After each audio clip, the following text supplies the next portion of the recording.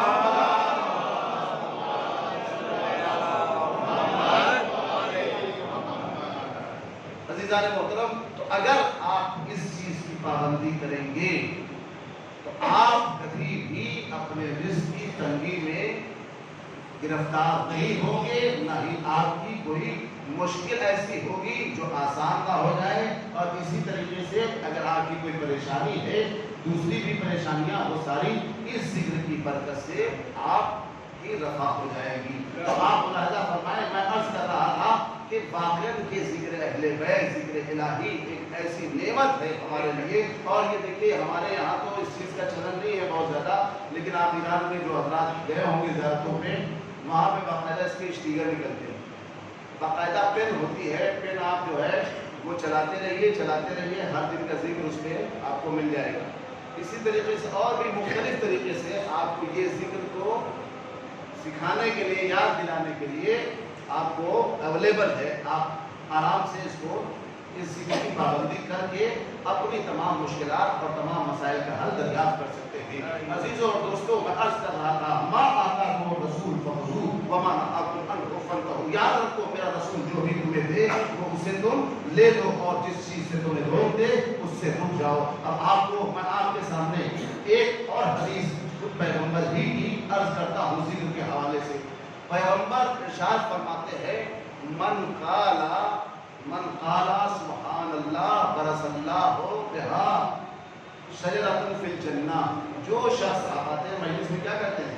کوئی اچھی بات نہیں، سبحان اللہ کہتے ہیں۔ آپ کو پتا ہے اس کا ثواب کیا ہے؟ من قالا سبحان اللہ برس اللہ لہ شجرۃ فی الجنہ، یعنی جو شخص ایک دفعہ صرف سبحان اللہ کہے، اللہ تعالیٰ اس کے لیے جنت میں ایک درخت اگائے گا۔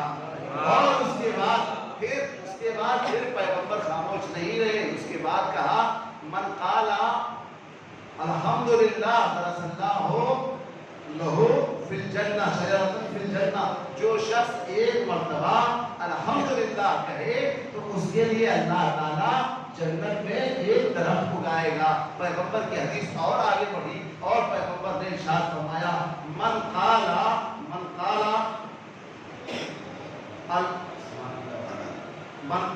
اللہ اکبر، من قالا اللہ اکبر غرس اللہ لہو شجرۃ فی الجنہ، اللہ تعالیٰ جو بھی اللہ اکبر ایک مرتبہ کہے گا، اللہ تعالیٰ اس کے بدلے میں جنت میں ایک درخت اگائے گا۔ اور اس کے بعد پھر مزید پیغمبر نے ارشاد فرمایا من قالا سبحان اللہ والحمدللہ ولا الہ الا اللہ واللہ اکبر، یعنی پیغمبر نے کہا کہ جو شخص ایک دفعہ من قالا لا الہ الا اللہ برس اللہ لہو شجرۃ فی الجنہ، جو ایک دفعہ سبحان لا الہ الا اللہ کہے، اللہ اس کے لیے جنت میں ایک گھر بنائے گا۔ اور جو شخص ایک مرتبہ اللہ اکبر کہے تو اللہ تعالیٰ اس کے بدلے میں جنت میں ایک گھر ایک درخت اگائے گا۔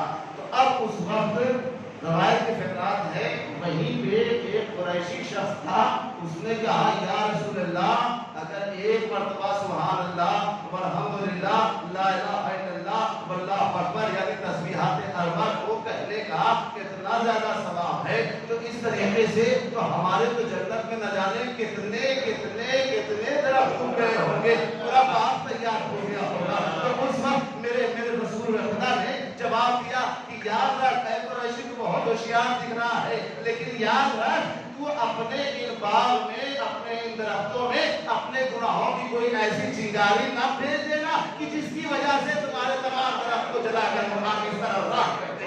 ایک سوال پڑھے